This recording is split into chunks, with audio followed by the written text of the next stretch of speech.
হে পরম করুণাময়, দেশনেত্রী বেগম খালেদা জিয়ার জন্য হৃদয়ের আকুতি জানাই আপনার অনুগ্রহ কামনায়।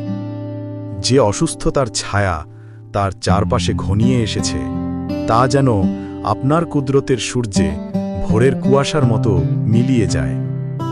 তার দেহে ফিরুক প্রশান্তির স্রোত, তার মনে জেগে উঠুক দৃঢ়তার দীপ্তি, আর তাকে ঘিরে থাকুক আপনার অসীম রহমতের ছায়া। হে আল্লাহ, তার প্রতিটি শ্বাস হোক সহজ, তার প্রতিটি মুহূর্ত হোক নরম অনাবিল বাতাসে ভরা। তার চোখে ফুটুক আশার আলো, তার অন্তরে জেগে উঠুক আবার দুরন্ত প্রাণ। তার জীবনের প্রতিটি দিন হোক আপনার দয়ার ছায়ায় আবৃত, তার প্রতিটি রাত হোক শান্তির চাদরে মোড়া, তার পথের প্রতিটি কাঁটা হোক ফুলে রূপান্তরিত।